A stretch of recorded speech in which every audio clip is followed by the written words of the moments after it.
c'est très petit aussi le monde, quand je regarde sur une map monde.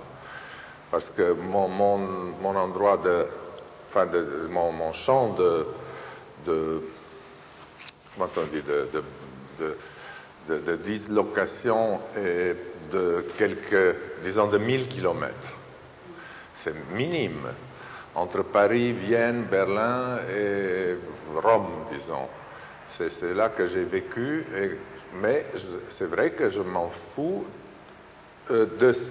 où je suis dans ce paramètre. J'ai donc beaucoup changé, mais c'est minime, c'est grand comme un point d'épingle sur la map. Il y a des gens qui font des distances beaucoup plus grandes, qui ont vécu longtemps au Brésil, après 10 ans au Japon, après je ne sais pas où. Moi, pas du tout.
C'est pas la cuisine qui m'a intéressé, c'est la survie, c'est-à-dire l'acte culturel premier de l'homme.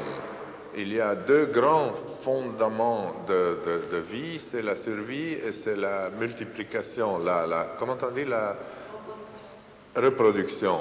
Donc le sexe et la survie, c'est le manger. Donc c'est ça ce qui m'a intéressé, les bases de toute culture. Je crois que même la notion du bien et du mal vient finalement de la cuisine, c'est-à-dire du manger, ce qui est bon et ce qui est mauvais. Donc c'est pas du tout ce que beaucoup de gens croient, la cuisine 3 étoiles qui m'intéresse. C'est une toute petite part de cuisine qui m'intéresse bien sûr également comme une spécialité extrême dans la cuisine, mais que je voudrais jamais manger tous les jours. D'ailleurs, les cuisiniers 3 étoiles, ils mangent très normalement comme nous. Ils font la cuisine pour exceptionnellement, mais ils savent très bien qu'on ne la mange pas tous les jours. C'est ce genre de cuisine. Disons que c'est l'éventail de la nourriture, de la survie, les questions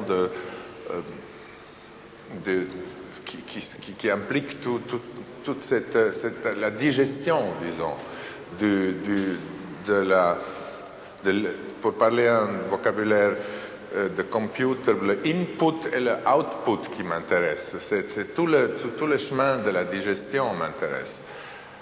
C'est pour ça, par exemple, que les tripes m'intéressent, pour dire un exemple. Parce qu'un ventre qui digère un autre ventre, ça je trouve assez drôle ou absurde même, et ainsi de suite.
Très souvent, c'est un acheminement de ma pensée, de mes questions, de mes mises en doute.